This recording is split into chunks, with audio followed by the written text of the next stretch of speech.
ಈ ಪಹಲ್ಗಾಮ್ ದಾಳಿ ಆದ ನಂತರ ಪಾಕಿಸ್ತಾನದಿಂದ ಭಾರತಕ್ಕೆ ಬರ್ತಾ ಇದ್ದ ಆಮದಾಗ್ತಾ ಇದ್ದ ಕೆಲವು ಪದಾರ್ಥಗಳನ್ನು ತಡೆ ಹಿಡಿಯಲಾಗಿದೆ. ಹಾಗಾಗಿ ನಮ್ಮ ರಾಜ್ಯದಲ್ಲೂ ಕೂಡ ಬೆಲೆ ಏರಿಕೆಯ ಬಿಸಿ ಆಗುತ್ತೆ. ಇನ್ನು ಮುಂದೆ ಭಾರತದಲ್ಲಿ ಕೆಲವು ವಸ್ತುಗಳು ದುಬಾರಿಯಾಗುವ ಸಾಧ್ಯತೆ ಇದೆ.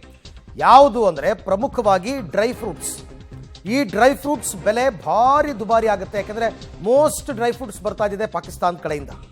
ಸೊ ಬಾದಾಮಿ, ಪಿಸ್ತಾ, ಒಣದ್ರಾಕ್ಷಿ, ಖರ್ಜೂರ ಇದೆಲ್ಲದರ ಬೆಲೆ ದುಬಾರಿ ಆಗುತ್ತೆ. ಕರ್ನಾಟಕದಲ್ಲೂ ಕೂಡ ಡ್ರೈ ಫ್ರೂಟ್ಸ್ಗಳ ಬೆಲೆ ಗಗನಕ್ಕೇರ್ಬೋದು. ನಿಮಗೆ ಅಲ್ಲಲ್ಲಿ ಡ್ರೈ ಫ್ರೂಟ್ಸ್ ಅಂಗಡಿಗಳು ಇರ್ತವೆ, ನೀವು ನೋಡಿರ್ಬೋದು.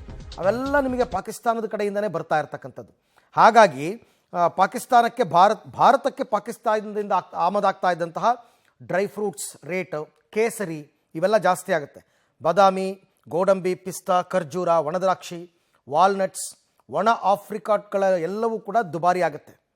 ಹೆಚ್ಚೆಚ್ಚು ಡ್ರೈ ಫ್ರೂಟ್ಸ್ ನಮ್ಗೆ ಅಲ್ಲಿಂದನೇ ಬರ್ತಾ ಇತ್ತು. ಈಗ ಶಿವಾಜಿನಗರದಲ್ಲಿ ರಜಲ್ ಮಾರ್ಕೆಟ್ ಇದೆ. ನೀವು ರಜಲ್ ಮಾರ್ಕೆಟ್ನಲ್ಲಿ ಒಂದು ಸೆಕ್ಷನ್ ಕಂಪ್ಲೀಟಾಗಿ ಡ್ರೈ ಫ್ರೂಟ್ಸ್ದೇ ಇದೆ. ನೀವು ನೋಡಿರ್ಬೇಕು, ಹೋಗ್ಬಿಟ್ಟು ಅಲ್ಲಿಗೆ ಬರುತ್ತೆ ಮೇಯ್ನಾಗಿ. ಅಲ್ಲಿಂದ ಬೇರೆ ಕಡೆಗೆಲ್ಲ ಡಿಸ್ಟ್ರಿಬ್ಯೂಟ್ ಆಗುತ್ತೆ. ಆಮೇಲೆ ಕಲ್ಲುಪ್ಪು ಪಾಕಿಸ್ತಾನದಿಂದ ಬರ್ತಾ ಇದ್ದಿದ್ದು.